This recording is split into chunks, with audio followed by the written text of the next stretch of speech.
안녕하세요. 김건우 목사입니다. 오늘은 31일 감사 챌린지 20일째 되는 날입니다. 감사일기 잘 쓰고 계시죠? 남은 10하루 더 큰 은혜가 있을 것입니다. 소리내어 아멘 하시기 바랍니다. 믿음대로 되거든요.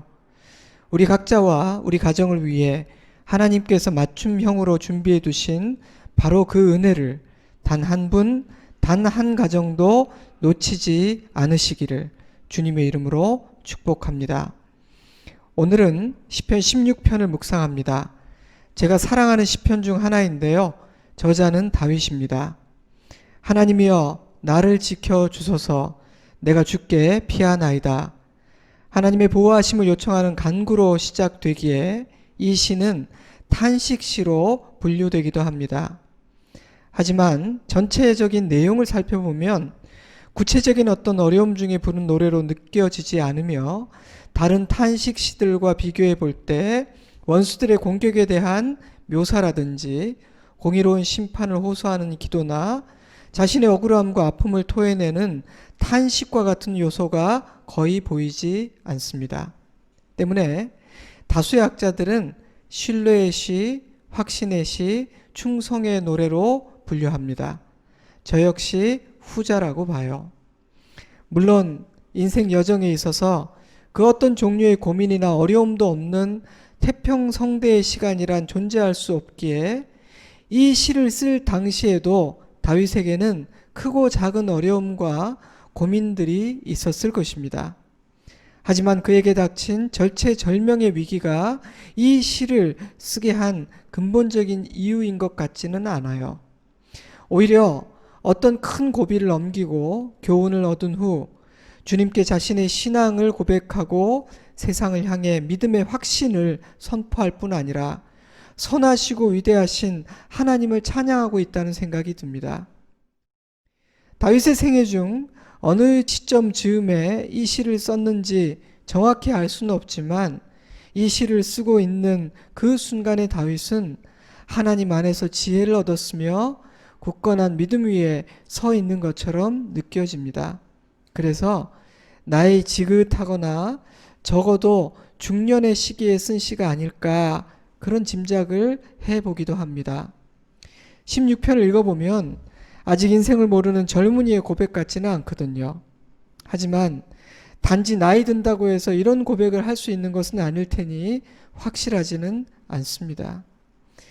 우리 인생에도 그런 순간이 있죠. 시편 16편을 기록하고 있는 다윗처럼 감사와 확신과 소망이 차오르는 그런 날 말입니다. 사랑하는 여러분, 그런 순간 그런 날을 놓치지 마십시오. 일기를 쓰거나 시 한 편 써두는 것도 좋겠습니다. 그런 날에는 확신에 찬 찬송과 믿음의 문장들이 나올 것이며 감사와 소망의 말들이 우리 입에서 터져 나올 테니까요. 그러니 내가 성령 충만하구나 싶은 날 글을 남겨보세요. 신앙을 고백하고 찬송을 부르세요. 감사한 일이 있는 순간 놓치지 말고 기록해 두십시오. 그 고백, 그 감사, 그 찬송, 그 선포는 우리의 영을 소생시키고 더 강하게 할 것입니다. 그런데 혹시 그렇구나, 이 시는 그런 시였구나, 그런데 이상하다, 만약 지금 그에게 심각한 문제가 없다면 왜 다윗은 하나님이여 나를 지켜 주옵소서 내가 주께 피하나이다 라고 기도하고 있는 것일까 라는 의문이 들지도 모르겠습니다. 저는 인생과 세상의 실체를 알게 되고 오직 하나님만을 신뢰하는 자리에 이르게 되면 지금 나에게 위기가 있든 없든 날마다 이렇게 기도하게 된다고 생각합니다. 아직 미성숙하고 믿음이 부족할 때에는 위기 때에만 주님, 제가 주님께로 피합니다. 저를 지켜주세요 라고 기도하지만 문제가 해결되거나 일이 잘 풀릴 때에는 주님을 의지하는 기도, 보호를 요청하는 기도를 드리지 않게 됩니다. 하지만 지혜를 얻게 되고 믿음이 성장하면 아무 일이 없어도 매일 아침 주님, 오늘도 저는 주님께로 피합니다. 주님만이 나의 반석이요 요새이십니다. 오늘도 저를 보호해 주세요 라는 기도로 하루를 열고 하루를 살게 되죠. 내 삶의 상황과 관계없이 하나님을 의지하는 믿음의 태도로 살게 되는 것입니다. 그렇지 않나요? 때문에 저는 1절의 기도는 지금 처한 구체적인 어떤 위기나 문제에서 구원해 주시기를 요청하는 기도라기보다는 다윗의 신앙 고백이요 날마다 드렸던 기도라고 생각합니다. 시편 16편 전체를 보면 그런 것 같아요. 그렇게 이해하면 1절의 기도는 2, 3절과 매끄럽게 이어집니다. 내가 여호와께 아뢰되 주는 나의 주님이시오니 주밖에는 나의 복이 없다 하였나이다. 땅에 있는 성도들은 존귀한 자들이니 나의 모든 즐거움이 그들에게 있도다. 주 밖에는 나의 복이 없다라는 문장은 주님, 당신 외에는 나에게 그 어떤 선한 것이 없습니다. 좋은 것이 아무것도 없습니다. 라는 뜻입니다. 만약 하나님이 나의 주님이 아니시라면 내가 그 어떤 좋은 것을 가져도 그 어떤 좋은 형편에 있게 된다 할지라도 나는 행복하지 않습니다. 라는 고백인 것이죠. 그래서 세번역 성경은 이렇게 번역했어요. 나더러 주님에 대해 말하라면 하나님은 나의 주님, 주님을 떠나서는 내게 행복이 없다 하겠습니다. 그러니 다윗은 지금 나는 하나님만으로 만족한다. 내게는 하나님만 계시면 된다. 이렇게 고백하고 있는 것입니다. 저에게는 두 말씀이 떠올랐어요. 먼저 하박국의 찬양입니다. 비록 무화과 나무가 무성하지 못하며 포도나무에 열매가 없으며 감람나무에 소출이 없으며 밭에 먹을 것이 없으며 우리의 양이 없으며 외양간에 소가 없을지라도 나는 여호와로 말미암아 즐거워하며 나의 구원의 하나님으로 말미암아 기뻐하리로다. 없고 또 없을지라도 그가 즐거워하고 기뻐할 수 있었던 이유는 하나님이 그와 함께 하시기 때문이었습니다. 저는 이 고백이 시편 16편 2절과 같은 고백이라는 생각이 들었습니다. 두 번째 구절은 바울의 고백입니다.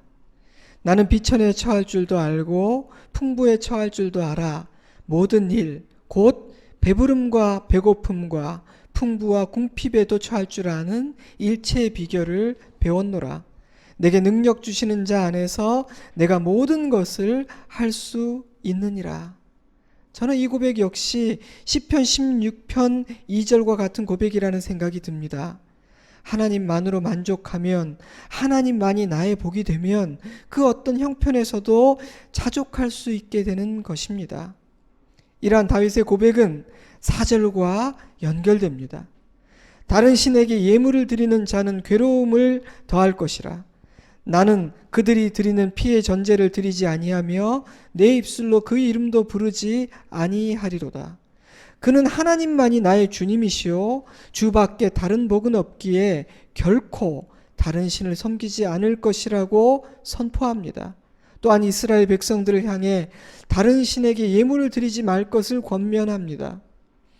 이스라엘 백성들의 치명적인 문제는 아예 하나님을 섬기지 않는 것이 아니라 하나님을 섬기는 동시에 세상의 우상도 섬기는 혼합주의였습니다. 그들은 하나님만을 섬기지는 않았던 것이죠. 두 주인을 섬겼던 겁니다. 왜 그랬을까요? 하나님만을 섬기고 의지하기에는 무엇인가 불안했기 때문일지도 모르겠습니다. 그러니 그것은 불신앙이었습니다. 하나님에게 올인하는 것보다는 분산 투자하는 것, 여러 기둥을 세워두는 것이 낫지 않을까? 하지만 그런 생각은 결국 자신의 지혜를 믿는 어리석은 행동이었던 것이죠. 다윗은 그리하면 괴로움만 더할 것이라고 경고합니다. 그들은 자신의 유익과 안전을 위해 우상을 섬기지만 우상을 섬기는 것은 아무런 유익이 없을 뿐 아니라 오히려 고통만 더 가중시킬 것이라는 겁니다. 때문에 다윗에게는 오직 하나님만을 섬기고 오직 하나님만을 기뻐하지 않고 의지하지 않는 삶은 참으로 어리석은 삶이었습니다. 이어지는 5, 6절에서 다윗은 하나님만으로 기뻐하고 만족하는 자신에게 허락하신 하나님의 놀라운 은혜와 풍성하고 아름다운 복이 무엇인지를 찬양합니다. 여호와는 나의 산업과 나의 잔의 소득이시니 나의 분깃을 지키시나이다. 내게 줄로 재어준 구역은 아름다운 곳에 있으며 나의 기업이 실로 아름답도다. 6절을 세번역 성경으로 읽어드립니다. 줄로 재어서 내게 주신 그 땅은 기름진 곳입니다. 참으로 나는 빛나는 유산을 물려받았습니다. 다윗은 지금 하나님께서 자신에게 주신 복들을 바라보고 있습니다. 음미하고 있습니다. 줄로 재어서 나에게 주신 그 땅이라는 표현을 통해 하나님의 은혜는 추상적인 개념이 아니라 구체적이고 현실적인 실제임을 강조합니다. 그는 그 은혜를 지금 누리고 있으며 장차 누리게 될 것이라고 확신하고 있습니다. 현재의 복만 현실이고 미래의 복은 추상적이라거나 현실적이지 않은 것이 아닙니다. 하나님은 자신을 믿고 의지하는 모든 자녀들에게 구체적인 복, 볼 수 있고 만질 수 있고 느낄 수 있는 복을 주실 것입니다. 지금 이 땅에서 누리는 것도 많겠지만 사실 그것은 정말 조족지열에 불과합니다. 진짜는 아직 오지 않았습니다. 하지만 진정 놀라운 말씀은 5절 말씀이에요. 다윗은 하나님, 바로 그분이 나의 산업이요 내 잔의 소득이라고 노래합니다. 하나님이 가진 것의 일부, 그분이 주시는 어떤 것이 나의 산업, 나의 유업이 아니라 하나님, 그분 자체가 나의 소유, 나의 분깃이라는 말입니다. 이것은요, 미래의 약속이 아니라 이미 우리에게 허락된 현실의 은혜입니다. 그러니 그 은혜를 오늘 누리시기 바랍니다. 하나님을 소유한 자답게 풍요롭고 큰 마음으로 사십시오. 담대하게 살아가십시오. 믿음으로 요청하고 받을 수 있다는 사실도 잊지 마세요. 그러니 기도하십시오. 하나님이 나의 주님, 나의 기업이시기 때문입니다. 이어지는 7, 8절 말씀도 참 인상적입니다. 나를 훈계하신 여호와를 송축할지라. 밤마다 내 양심이 나를 교훈하도다. 내가 여호와를 항상 내 앞에 모시며 그가 나의 오른쪽에 계심으로 내가 흔들리지 아니하리로다. 수준 높은 신앙 고백이라고 생각합니다. 왜냐하면 다윗은 지금 하나님께서 자신을 훈계해 주시고 양심에 교훈해 주신 것을 감사하고 있기 때문입니다. 그는 하나님을 통해 자신의 소원을 이루고 문제를 해결받기만을 바라지 않았습니다. 그에게 하나님을 믿는 신앙의 기쁨이란 단지 그런 차원이 아니었어요. 그는 주님의 교훈과 훈계를 기뻐했습니다. 그는 가르침 받고 책만 받기를 원했습니다. 그래서 그는 주님을 항상 자신의 앞에 모시고 따르기를 원했습니다.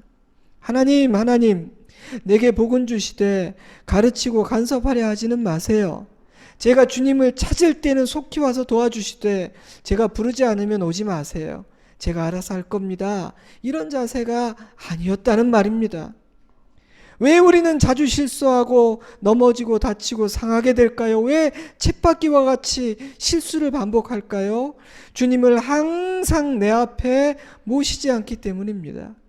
왜 우리는 너무나 쉽게 흔들리고 시험에 들게 되는 것일까요? 주님을 항상 나의 오른편에 모시지 않기 때문입니다. 주님의 교훈과 책망을 기뻐하지 않기 때문입니다. 사랑하는 여러분, 우리 주님은 나의 삶에서 어떤 자리에 계십니까? 다윗처럼 주님의 훈계와 교훈하심이 기쁨과 찬송의 이유가 되고 있습니까? 저는 종종 책망하시고 바르게 하시는 은혜를 경험합니다. 힘들고 아플 것 같지만요, 그런 순간 아버지의 사랑은 더 깊고 진하게 느껴지더라고요. 그러니 여러분, 이 아침 우리도 다윗처럼 노래할 수 있기를 바랍니다. 이 시의 마지막 구절인 9절에서 11절 말씀을 읽어드리겠습니다. 이러므로 나의 마음이 기쁘고 나의 영도 즐거워하며 내 육체도 안전히 살리니 이는 주께서 내 영혼을 스올에 버리지 아니하시며 주의 거룩한 자를 멸망시키지 않으실 것임이니이다. 주께서 생명의 길을 내게 보이시리니 주의 앞에는 충만한 기쁨이 있고 주의 오른쪽에는 영원한 즐거움이 있나이다. 이 마지막 단락의 핵심 단어는 기쁨입니다. 기쁨, 즐거움, 이 표현이 4번이나 등장하는데 11절에서는 9절보다 좀 더 세게 충만한 기쁨, 영원한 즐거움이라고 표현됩니다. 기쁨의 이유는요, 하나님이 함께 하시기 때문입니다. 다윗은 주님께서 자기 영혼을 지키실 것이며 주님을 의지하는 자는 결코 망하지 않을 것임을 확신하고 있습니다. 그래서 다윗의 결론은 이러합니다.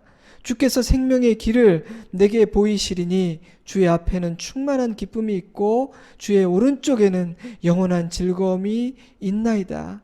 사랑하는 여러분, 바로 이것이 하나님을 자신의 유일한 복으로 삼은 자들이 누릴 수 있는 은혜입니다. 그들이 부르는 노래입니다. 말씀을 정리해 볼까요? 저는 시편 16편은 다윗이 어느 정도 나이가 들었을 때 쓴 시가 아닐까 생각해 봅니다. 이 시는 지혜를 얻은 자, 깨달은 자의 노래요, 신앙 고백이라는 생각이 들기 때문입니다. 물론 젊은 나이에 지혜를 얻을 수도 있겠지만 어리석은 인간은 아무래도 산전수전 경험하며 비로소 겸손해지고 깨닫게 되며 하나님을 더 깊이 묵상하게 되지 않을까 싶어서입니다. 다윗은 자신의 삶에 문제나 위기가 있든 없든 주님께 피하고 주님만을 의지하는 삶을 사는 자리에 이르렀습니다. 하나님 밖에는 나의 복이 없기에 나는 항상 하나님을 내 앞에 모시고 산다. 주님의 자리는 내 앞이요 나의 오른편이다. 이렇게 고백합니다.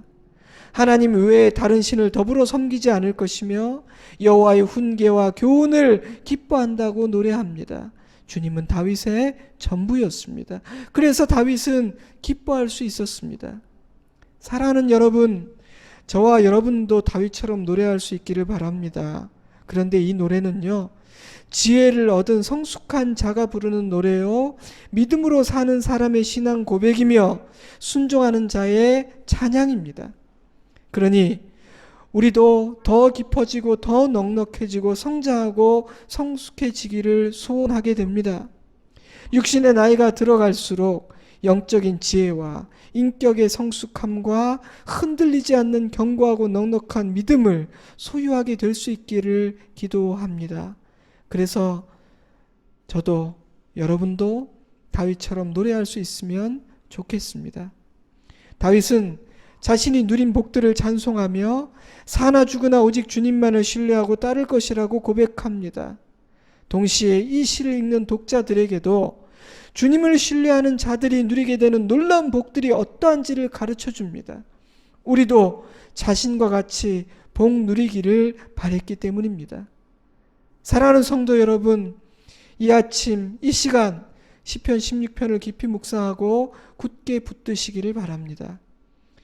읽어드린 하박국의 찬송과 사도 바울의 고백도 묵상하고 붙드시기 바랍니다. 오늘 나에게 주신 하나님의 말씀입니다. 나를 지키고 살리는 하나님의 능력의 말씀입니다. 이제 잠시 기도의 시간을 가지면 좋겠습니다. 잠시 반주를 넣어드릴 테니 반주를 들으면서 기도하는 시간을 가지십시오. 말씀을 듣고 은혜를 받았으니 감사하구나. 기도는 이따가 해야지. 이따가 또 하시고요. 할 수만 있다면, 가능한 여건이라면 지금 반주를 들으면서 잠시 기도하시면 좋겠습니다. 오늘도 주님 안에서 평안한 하루 되시고요. 감사의 여정을 계속 걸어가시기 바랍니다. 샬롬.